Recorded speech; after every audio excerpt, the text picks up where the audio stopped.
Good morning, class. Today we'll discuss the fourth chapter of your textbook Beehive. Chapter is A Truly Beautiful Mind. So let's begin our chapter. Who do you think of when you hear the word genius? Who is a genius? What qualities do you think a genius has? Okay, genius means a talented or a very smart person. So who do you think of when you here the word genius? जब आप ये word सुनते हैं genius, सो आपको क्या लगता है कौन है ये जीनियस? और जीनियस लोगों में ऐसी कौन सी क्वालिटीज़ होती है कि उनके लिए ये एडजेक्टिव यूज़ किया गया? Okay, we shall now read about a young German civil servant who took the world by storm about 100 years ago. अब हम पढ़ेंगे इस चैप्टर में एक ऐसे यंग जर्मन सिविल सर्वेंट के बारे में जिन्होंने इस वर्ड को एक स्टॉर्म के थ्रू ले लिया अपने पास. इट मीन्स कि उन्होंने कुछ ऐसे इन्वेंशंस किए जिसको कंपेयर किया गया है स्टॉर्म से, कुछ ऐसे डिस्कवरीज़ की और उन डिस्कवरीज़ और इन्वेंशंस के बाद ये पूरा वर्ड उनका हो गया. ओके, एंड ये हुआ 100 years ago. In 100 years ago. In the summer of 1905, the 26-year-old published in quick succession 4 groundbreaking papers about light, the motion of particles, the electrodynamics of moving bodies and energy. So, 1905 in 1905 in summer season, during the summer season, ये जो 26-year-old German civil servant थे उन्होंने क्या किया? Quick succession 4 means एक के बाद एक उन्होंने 4 ग्राउंड ब्रेकिंग पेपर्स पब्लिश किए जिनका टॉपिक था about light, about the motion of particles, about the electrodynamics of moving bodies and energy. So in topics पे उन्होंने जर्नल्स पब्लिश किए, आर्टिकल्स पब्लिश किए. His work took up only a few pages in scientific journals. एक scientific journal के सिर्फ कुछ ही pages, उस magazine की कुछ ही पेजेस कंज्यूम किए इनके इस आर्टिकल ने, but changed forever our understanding of space, time and the entire cosmos and transformed the name Einstein into synonym for genius. लेकिन उन 4 टॉपिक्स को जब उन्होंने पब्लिश किया तो उसको पब्लिश होने में तो कुछ ही पेजेस यूज़ हुए, बट उसके डिस्कवरी के बाद, उन टॉपिक्स के डिस्कवरी के बाद, उन थ्योरीज़ के बाद ये जो पूरा वर्ड था उसने उस आर्टिकल ने या उस टॉपिक ने लोगों की सोच, उनकी अंडरस्टैंडिंग, उनके thoughts about space, time and entire Cosmos, मतलब स्पेस के लिए, टाइम के लिए और इस पूरे ब्रह्मांड के लिए लोग जो भी सोचते थे, उनकी जो भी अंडरस्टैंडिंग थी, जो भी नॉलेज थी, उससे टोटली चेंज कर दिया और ट्रांसफॉर्म हो गए ये आइंस्टीन एक जीनियस के नाम से. पहले जिन्हें हम एल्बर्ट आइंस्टाइन के नाम से जानते थे या लोग सिर्फ उनके नाम से जानते थे, बाद में उनके लिए एक सिनोनिम, एक वर्ड यूज़ किया जाने लगा, that is genius. Okay, genius means talented और a very smart person. Okay, so उनकी इस डिस्कवरी, इस थ्योरी ने उन्हें एक जीनियस बना दिया. And 50 years after his death, Albert Einstein's genius still reigns का मतलब होता है राज करना. So उनकी डेथ के 50 years बाद भी आज भी एल्बर्ट आइंस्टाइन का जो जीनियस है, उनका जो टैलेंट है, वो रेन कर रहा है, राज कर रहा है, सबसे ऊपर है. Now let's begin the main chapter. Albert Einstein was born on 14th March 1879 in the German city of Ulm without any indication that he was destined for greatness. So Albert Einstein का जन्म 14 मार्च 1879 को German की एक city Uloom में हुआ, without any indication. Indication means sign या लक्षण. सो बिना किसी लक्षण, बिना किसी साइन के कि वो एक उनकी किस्मत में, डेस्टाइन का मतलब होता है नियति में या किस्मत में, उनके पॉपुलैरिटी लिखी थी, वो ग्रेटनेस लिखा था, ये इसका कोई भी साइन उन्हें उनके टाइम, उनके बर्थ के टाइम पे नहीं दिखा. ओके, सो वो एक नॉर्मल से, एक ऑर्डिनरी से चाइल्ड थे. On the contrary his mother thought Albert was a freak, freak means a word used disapproving to talk about a person who is unusual and doesn't behave, look or think like others. Or you can say crazy also. Okay, so freak means crazy, या ऐसा person जो बाकी के लोगों से अलग, एक normal लोगों से, कुछ नॉर्मल लोगों से, ऑर्डिनरी पीपल से डिफरेंट दिखता है, डिफरेंट सोचता है, ओके, और डिफरेंट बिहेव करता है.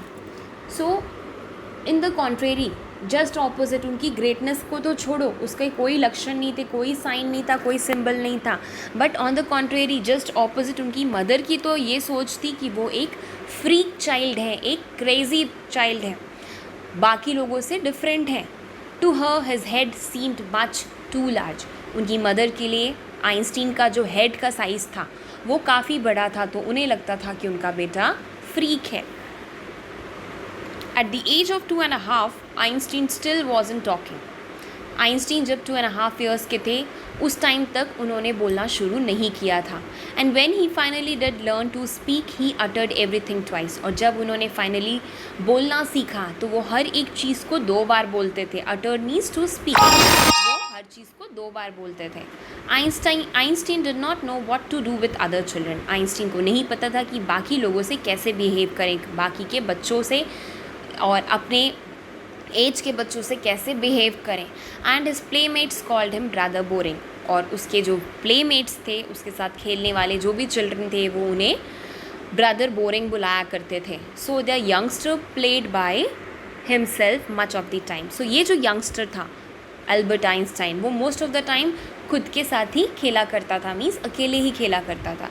ही स्पेशली लव्ड मैकेनिकल टॉयज़. उन्हें मैकेनिकल टॉयज़ बहुत पसंद थे. Looking at his newborn sister Maja, he is said to have said, "Fine, but where are her wheels?" Okay, so जब एल्बर्ट आइंस्टाइन ने अपनी न्यूबॉर्न सिस्टर माजा को देखा तो उन्होंने कहा कि फाइन, सब ठीक है, but where are her wheels, इसके व्हील्स कहाँ हैं. मीन्स उनका माइंड टोटली मैकेनिकल था. वो अपनी सिस्टर के व्हील्स, या व्हील को कंपेयर किया गया है, या उनके उसकी सिस्टर के जो लेग्स थे, छोटे छोटे जो उनके पैर थे, उसको आइंस्टीन ने व्हील से कंपेयर किया है. This shows that how mechanical he was. A headmaster once told his father that what Einstein chose as a profession wouldn't matter because he never make a success at anything. एक बार Albert Einstein के हेडमास्टर ने उनके father से कहा था कि एल्बर्ट कोई भी प्रोफेशन चूज़ करे, कोई भी प्रोफेशन को चुने, ऑक्यूपेशन को चुने, बिल्कुल मैटर नहीं करेगा, क्योंकि वो कुछ भी चुने वो किसी भी फील्ड में सक्सेसफुल नहीं हो सकता. Means nobody believe in him. किसी को भी उन पे विश्वास नहीं था कि वो कुछ कर सकते हैं. Einstein began learning to play the violin at the age of 6 because his mother wanted him to. Albert Einstein ने जब वो 6 years के थे तब उन्होंने वायलिन प्ले करना सीखा, क्योंकि उनकी मदर ऐसा चाहती थी. He later became a gifted amateur violinist, maintaining this skill throughout his life. Amateur means doing something for personal enjoyment rather than as a profession. इसका मतलब कि कोई अगर किसी चीज़ को या किसी प्रोफेशन को चुनता है but not for the money making, salary के लिए नहीं या पैसों के लिए नहीं, सिर्फ अपने इंटरेस्ट के लिए, अपने इन्जॉयमेंट के लिए, अपने पर्सनल खुशी के लिए, इंटरेस्ट के लिए करता है, तो उसे एमेच्योर कहते हैं. सो एल्बर्ट आइंस्टाइन एक्चुअल में तो साइंटिस्ट थे, फेमस साइंटिस्ट, बट वो एक गिफ्टेड एमेच्योर वायलिनिस्ट थे. उन्हें वायलिन प्ले करना बहुत पसंद था और उन्होंने अपनी पूरी life, throughout his life, उन्होंने अपनी स्किल को मेंटेन करके रखा. But Albert Einstein was not a bad people. लेकिन एल्बर्ट आइंस्टाइन बुरे स्टूडेंट नहीं थे. He went to high school in Munich where Einstein's family had move when he was 15 months old and scored good marks in almost every subject. वो एक अच्छे scholar थे, एक अच्छे स्टूडेंट थे. उन्होंने अपना हाई स्कूल म्यूनिक से किया. He was born in Uloom. वो उल्म में पैदा हुए थे, बट उनकी फैमिली जब वो 15 months के थे तब वो म्यूनिक मूव कर गई, म्यूनिक शिफ्ट कर गई. सो म्यूनिक से उन्होंने अपने हाई स्कूल कंप्लीट किया and he scored good marks in almost every subject. उन्होंने हर एक सब्जेक्ट में अच्छे मार्क्स स्कोर किए. Einstein hated the school's regimentation. Regimentation means order or discipline taken to an extreme. बहुत ही टफ रूल्स और regulations जो होते हैं, अनुशासन, कड़े अनुशासन. सो म्यूनिक का जो डिसिप्लिन था उनके स्कूल का वो बहुत टफ था. सो आइंस्टीन को वो बिल्कुल भी पसंद नहीं था, वो बहुत हेट करते थे and often clashed with his teacher, और अक्सर ही अपने टीचर से डिस्कशन करते थे, फाइट करते थे orally. At the age of 15, Einstein felt so stifled that he left the school for good. जब वो 15 ईयर्स के हुए तब उन्हें म्यूनिक के अपने हाई स्कूल में, जहाँ से उन्होंने अपना हाई स्कूल कंप्लीट किया, अपने स्कूल में सफोकेशन, स्टिफल्ड मीन्स होता है सफोकेटेड और अनेबल टू ब्रेथ, उन्हें उस एनवायरनमेंट में, उस डिसिप्लिन रेजिमेंटेशन वाले एनवायरनमेंट में सफोकेशन होने लगा. सो इसीलिए उन्होंने अपना स्कूल ड्रॉप कर दिया, छोड़ दिया. The previous year, Albert's parents had moved to Milan and left their son with relatives. एक साल पहले ही जब उन्होंने स्कूल छोड़ा, उसके पहले ही एल्बर्ट आइंस्टाइन के जो पेरेंट्स थे वो मिलान मूव कर चुके थे, Milan city, and left their son with relatives, और अपने सन एल्बर्ट आइंस्टाइन को अपने कुछ रिलेटिव्स के साथ छोड़ गए थे. After prolong discussion, Einstein got his wish to continue his education in German-speaking Switzerland, in a city which was more liberal than Munich. Prolonged means होता है काफ़ी extended या विस्तृत या सीरियस डिस्कशन. ओके, सो काफ़ी ज़्यादा सीरियस और लॉन्ग डिस्कशन के बाद, अपने पेरेंट्स से लॉन्ग डिस्कशन के बाद फाइनली उनकी जो विश थी, उनकी जो इच्छा थी कि वो अपने एजुकेशन को जर्मन स्पीकिंग वाले स्विट्ज़रलैंड सिटी में कंटिन्यू कर सके. क्यों? क्योंकि in a city which was more liberal than Munich, क्योंकि according to Albert Einstein Switzerland जो था वो मोर लिबरल सिटी थी दैन म्यूनिक. म्यूनिक लिबरल का मतलब होता है लिबरल का मतलब होता है ओपन टू न्यू बिहेवियर, उदार, नए ओपिनियंस, नए कॉन्सेप्ट्स को जो एक्सेप्ट करे उसे कहते हैं लिबरल. सो स्विट्ज़रलैंड में हर किसी के ओपिनियंस को एक्सेप्ट किया जाता था कंपेयरिंग टू म्यूनिक. म्यूनिक बहुत डिसिप्लिन था, वो जल्दी किसी भी, वो बहुत लिबरल नहीं था, बट स्विट्ज़रलैंड लिबरल था. सो इसीलिए यही रीज़न था कि एल्बर्ट आइंस्टीन स्विट्ज़रलैंड जाना चाहते थे एंड फाइनली वो वहाँ शिफ्ट हुए. Einstein was highly gifted in mathematics and interested in physics. Einstein mathematics के लिए हाईली गिफ्टेड थे, मतलब वो बहुत ही अच्छे थे मैथमेटिक्स में और फिज़िक्स में उनका इंटरेस्ट था. और अपना स्कूल फिनिश करने के बाद he decided to study at a university in Zurich. उन्होंने डिसाइड किया कि वो फर्दर स्टडीज़ कहाँ से कंप्लीट करेंगे, यूनिवर्सिटी इन ज्यूरिक, ज्यूरिक की एक यूनिवर्सिटी में, ज्यूरिक यूनिवर्सिटी में. But science wasn't the only thing that appealed to the dashing young man with the walrus mustache. So, यहाँ पे ये कहा जा रहा है कि एल्बर्ट आइंस्टीन एक अच्छे स्कॉलर थे, टैलेंटेड पर्सन थे, जीनियस थे, but apart from his intelligence, वो इंटेलिजेंट तो थे ही, बट साथ साथ वो एक डैशिंग यंग मैन भी थे with a walrus mustache.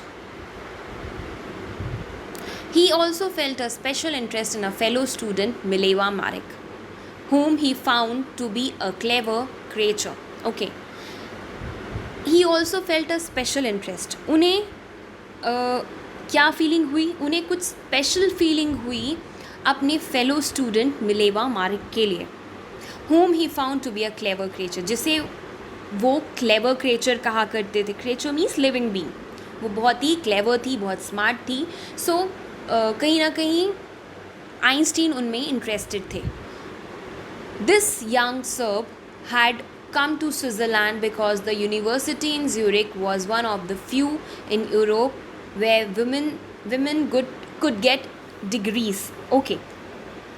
So ये जो Mileva, ally means friend. Okay. So ये जो मिलेवा मारिक थी वो सर्बियन थी. ओके, सर्बिया से आई हुई थी, सर्ब थी.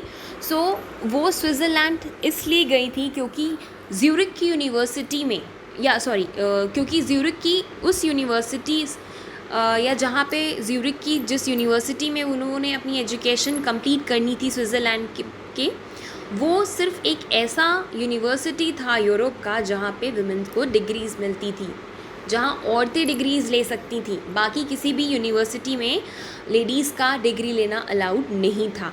सो यही रीज़न था कि वो स्विट्ज़रलैंड गई और स्विट्ज़रलैंड की ज्यूरिक यूनिवर्सिटी में उन्होंने अपनी डिग्री को कंप्लीट किया, अपनी एजुकेशन को कंप्लीट किया. Einstein saw in her an ally against the Philistines. Philistines means a word used disapprovingly to talk about people who do not like art, literature or music. Philistines उन्हें कहते हैं जो art, literature या music में interested नहीं होते हैं. सो Einstein saw in her an ally against the Philistines. उन्होंने जब मिलेवा को देखा तो उन्होंने क्या देखा कि वो एलाई अगेंस्ट द फिलिस्टीन्स, वो फ्रेंड थी फिलिस्टीन्स के अगेंस्ट. ठीक है, वो एसोसिएट करती थी, जुड़ी हुई थी फिलिस्टीन के against. Those people in his family and at the university with whom he was constantly at odds. Mileva जो थी वो फिलिस्टीन्स के अगेंस्ट थी और those people in his family and at the university में और उसकी फैमिली में जो भी पर्सन फिलिस्टीन्स की कैटेगरी में आते थे वो कॉन्स्टेंटली उनके अपोज्ड थी. ओके, वो उनसे मीन्स कहीं ना कहीं वो साइंस की तरफ अट्रैक्ट थी, आर्ट, म्यूज़िक और लिटरेचर की तरफ उनका कोई भी इंटरेस्ट नहीं था और वो उनसे डिसअग्री करती थी आर्ट से. Okay, the couple fell in love. ये couple means Einstein and Mileva fell in love with each other. Letters survive in which they put their affection into words. वो एक दूसरे को लेटर्स लिखा करते थे अपने अफेक्शन को, अपने लव को, अपने अट्रैक्शन को एक्सचेंज करने के लिए. Mixing science with tenderness. और वो अपने लेटर में सॉफ्टनेस के साथ मीन्स जब वो एक दूसरे को लेटर लिखा करते थे तो उसमें साइंस का भी यूज़ करते थे because both were scientific by nature. दोनों ही साइंस में इंटरेस्टेड थे. सो वो अपने लव लेटर्स में भी साइंस का यूज़ किया करते थे, साइंस की टेंडरनेस को शो किया करते थे. रोट आइंस्टीन ने एक बार लिखा था, how happy and proud I shall be when we both have brought our work on relativity to a victorious conclusion. Okay, Einstein ने एक बार मिलेवा को लेटर लिखा, that was a love letter, और उन्होंने क्या लिखा, that how happy and proud I shall be. मैं कितना खुश और प्राउड फील करूँगा अगर हम दोनों साथ में रिलेटिविटी पे वर्क करें और उसका एक विक्टोरियस कंक्लूजन निकले. मतलब वो रिलेटिविटी थ्योरी पे वर्क करना चाहते थे एक दूसरे के साथ मिल करके. In 1900, at the age of 21, Albert Einstein was a university graduate and unemployed. 1900 में at the age of 21, Albert Einstein जो थे वो यूनिवर्सिटी ग्रेजुएट हो चुके थे और अनएम्प्लॉयड थे. He worked as a teaching assistant, gave private lessons and finally secured a job in 1902 as a technical expert in the patent office in Bern. Patent का मतलब होता है a document which gives the right of an invention to an inventor. किसी inventor को invention करने का जो right मिलता है डॉक्यूमेंटेशन के थ्रू उसको कहते हैं पेटेंट. ओके, सो 1900 तक at the age of 21 Albert Einstein graduate हो चुके थे और अनएम्प्लॉयड थे. उन्होंने टीचिंग असिस्टेंट की तरह वर्क किया, प्राइवेट लेसन्स दिए and finally secured a job in 1902. उन्होंने फाइनली जॉब सिक्योर की 1902 में as a technical expert in the patent office in Bern. While he was supposed to be assessing other people's invention, Einstein was actually developing his own ideas in secret. वो एक ऐसे office में work करते थे burn के जहाँ पे inventors को ये राइट दिया जाता था थ्रू द डॉक्यूमेंट्स कि वो इन्वेंशन कर सकें. सो जहाँ पे जिस ऑफिस में वो वर्क करते थे सपोज़ करते हैं और वो ऐसे लोगों के बीच में थे जहाँ लोग इन्वेंशन करते थे. तो जिस टाइम पे बाकी के लोग इन्वेंशन कर रहे थे एक्चुअल में सीक्रेटली आइंस्टीन भी कुछ ऐसा ही अपने खुद के ओन आइडियाज़ सीक्रेटली डेवलप कर रहे थे. He is said to have jokingly called his desk drawer at the work the Bureau of Theoretical Physics. एक बार उन्होंने जोकिंगली मजाक में कहा था अपने डेस्क ड्रॉर को ब्यूरो ऑफ थ्योरेटिकल फिज़िक्स, क्योंकि उनका वर्क तो था दूसरे जो भी साइंटिस्ट थे जो इन्वेंशन करते थे उन्हें राइट देना डॉक्यूमेंट्स के थ्रू कि आप वो इन्वेंशन कर सकते, बट एक्चुअल में कहीं ना कहीं सीक्रेटली वो खुद इन्वेंशन कर रहे थे। और इसीलिए उन्होंने अपने उस डेस्क पे जिस पे बैठ के वो वर्क किया करते थे उसे नाम दे रखा था bureau of theoretical physics. One of the famous papers of 1905 was Einstein's special theory of relativity, according to which time and distance are not absolute. Okay, उनका एक फेमस पेपर जो 1905 में पब्लिश हुआ वो था स्पेशल थ्योरी ऑफ रिलेटिविटी, जिसके according time और distance absolute नहीं है। Absolute means measured in itself, not in relation to anything else, मतलब फिक्स नहीं है, चेंज होते रहते हैं। Indeed, two perfectly accurate clocks will not continue to show the same time if they came together again after a journey if one of them has been moving very fast relative to the other. यहाँ तक कि two perfectly accurate clocks will not continue to show the same time. यहाँ तक कि Einstein ने ये भी बताया कि दो परफेक्ट और एक्यूरेट क्लॉक्स जो बिल्कुल सही क्लॉक्स हैं वो कंटिन्यू सेम टाइम नहीं शो करेंगे अगर रिलेटिविटी, उनकी जो जर्नी है, उनकी जो पिन्स हैं या उनकी जो क्या कहेंगे, जो क्लॉक्स की जो पिन्स हैं उनके जो रिलेशन है, जो जर्नी है, जो स्पीड है वो रिलेटिवली सेम नहीं होगी। ठीक है, सो कभी भी दो accurate clock same time show हमेशा नहीं करेंगे। इसको कहते हैं theory of relativity. From this followed the words most famous formula which describes the relationship between mass and energy. और इस थ्योरी ऑफ रिलेटिविटी के बाद ही उन्होंने एक फेमस और पॉपुलर फार्मूला दिया जो क्या डिस्क्राइब करता है, relationship between mass and energy. E is equals to mc square. In this mathematical equation, E stand for energy, m for mass and c for the speed of the light in a vacuum about 3 lakh kilometer per second. While Einstein was solving the most difficult problems in physics, his private life was unraveling. Unraveling means starting to fall. जिस time पे Einstein अपने most difficult problems को solve कर रहे थे physics के, उस time पे उनकी जो पर्सनल लाइफ थी वो भी फेल होना स्टार्ट हो चुकी थी। Albert had wanted to marry Mileva right after finishing his studies. अपनी स्टडीज़ को फिनिश करने के तुरंत बाद ही आइंस्टीन मिलेवा से शादी करना चाहते थे, but his mother was against it, लेकिन उनकी मदर इसके अगेंस्ट थी। She thought Mileva who was 3 years older than her son was too old for him.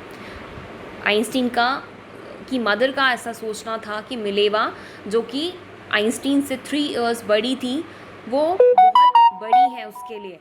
She was also bothered by Mileva's intelligence. वो मिलेवा के intelligence, उसके talent से भी उन्हें प्रॉब्लम थी। She is both like book like you, his mother said. Einstein put the wedding off. उसकी mother का कहना था कि मिलेवा भी आइंस्टीन जैसी ही है, लाइक अ बुक। आइंस्टीन जैसे बुक जैसे थे वैसे ही मिलेवा को भी उन्होंने उनसे कंपेयर किया और आइंस्टीन को अपनी शादी आगे शिफ्ट करनी पड़ी, पोस्टपोन करनी पड़ी। The pair finally married in January 1903 and had 2 sons and but finally 1903 में दोनों ने शादी कर ली और उनके 2 बेटे हुए। But a few years later the marriage faltered means became weak. लेकिन कुछ ईयर्स के बाद ही उनकी शादी टूटने लगी, कमज़ोर पड़ने लगी। Mileva meanwhile was losing her intellectual ambitions and becoming an unhappy housewife. और शादी के कुछ समय के बाद ही मिलेवा अपना जो इंटेलेक्चुअल एम्बिशन था उनका लाइफ का वो लूज़ करने लगी और एक अनहैप्पी हाउसवाइफ बन गई। After years of constant fighting, the couple finally divorced in 1919. Constant fighting के बाद फाइनली उन लोगों का डाइवोर्स हुआ in 1919. Einstein married his cousin Elsa the same year, और same year in 1919 Einstein married to Elsa. अपनी कज़न एल्सा से उन्होंने सेम ईयर में शादी कर ली। Einstein's new personal chapter coincided with his rise to world fame. Einstein की का एक नया पर्सनल चैप्टर कोइंसिडेंटली उनकी शादी के साथ शुरू हुआ और उनका फेम जो था, उनका जो पॉपुलैरिटी थी, वो वर्ल्ड वाइड वो फेमस होने लगे। In 1915, he had published his journal Theory of Relativity.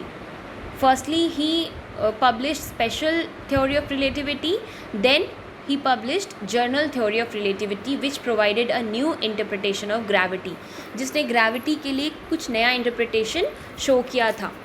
An eclipse of the sun in 1919 brought proof that it was accurate. और उनकी जो theory थी, Journal Theory of Relativity, उस year मीन्स 1990 में जो एक्लिप्स, जो ग्रहण लगा सूर्य में, उसने प्रूव कर दिया कि उनका वो थ्योरी बिल्कुल एक्यूरेट था, बिल्कुल करेक्ट था।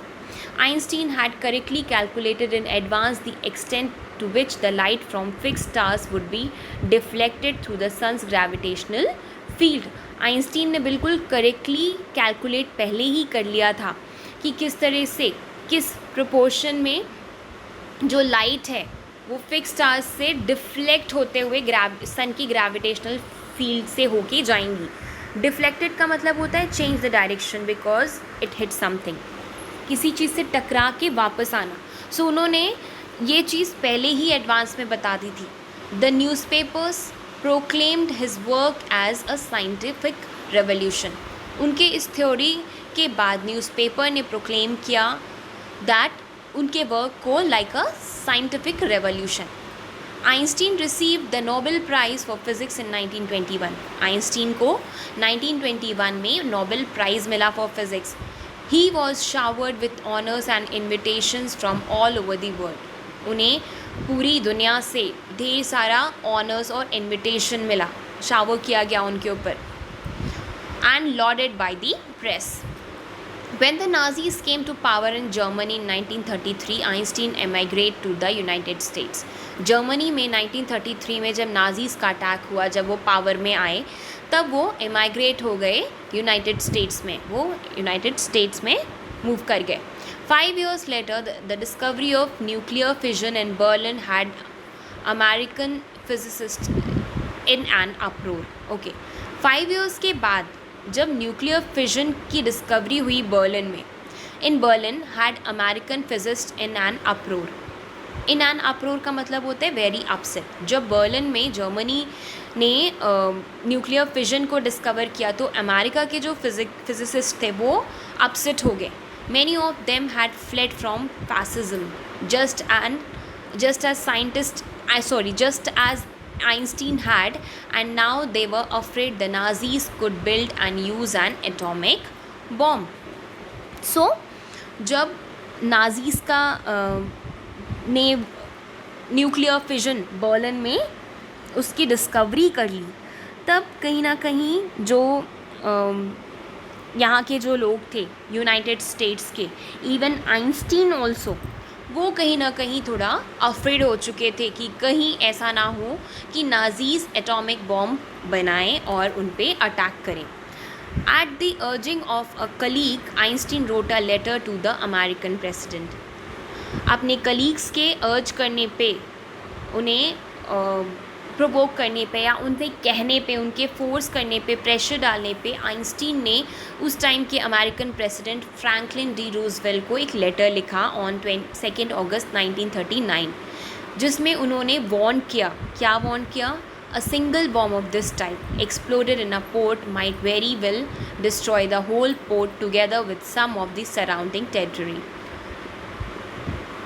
इन्होंने बताया, आइंस्टीन ने उस टाइम के प्रेसिडेंट को ये बताया कि अगर इस टाइप का एक सिंगल बॉम्ब भी किसी पोर्ट पे एक्सप्लोड कर दिया गया तो might very well destroy the whole port. तो जितने भी पोर्ट्स हैं वो एक ही टाइम पे एक साथ डिस्ट्रॉय होंगे और साथ ही साथ आसपास का जो एरिया है वो भी टोटली डिस्ट्रॉय हो जाएगा। His words did not fail to have an effect. Einstein के जो वर्ड्स थे उसका इफ़ेक्ट उस टाइम के president Roosevelt, Franklin D Roosevelt पे हुआ। The Americans developed the atomic bomb in a secret project of their own. Americans ने फिर खुद का एक सीक्रेट प्रोजेक्ट बनाया, जो सीक्रेट प्रोजेक्ट के अंडर में एक बॉम्ब या एटॉमिक बॉम्ब डेवलप करना शुरू किया खुद का, and dropped it on the Japanese cities of Hiroshima and Nagasaki in August 1945। और अमेरिकन्स ने जब सीक्रेटली एटॉमिक बॉम्ब डेवलप किया तो उसके बाद उन्होंने उन एटॉमिक बॉम्ब को हिरोशिमा और नागासाकी जापान की जो 2 सिटीज़ हैं उन पे ड्रॉप किया अगस्त 1945 में। Einstein was deeply shaken by the extent of the destruction.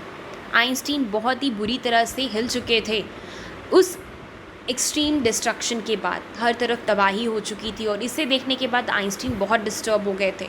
This time he wrote a public missive to the United Nations. Missive का मतलब होता है letter, specially long and official letter. So इस बार आइंस्टीन ने एक लेटर लिखा United Nations के लिए। In it he propose the formation of a world government. इसमें उन्होंने एक ऐसे वर्ल्ड गवर्नमेंट या एक ऐसे फॉर्मेशन के लिए प्रपोजल दिया वर्ल्ड गवर्नमेंट के लिए। Like the letter to Roosevelt, this one made no impact. Unlike the letter to Roosevelt, जिस तरह से उस लेटर ने वहाँ के प्रेसिडेंट पे, American president Franklin D Roosevelt पे जो इफ़ेक्ट डाला था, उस तरह का इफ़ेक्ट नहीं पड़ा, कोई इम्पैक्ट नहीं था, कोई फ़र्क नहीं पड़ा।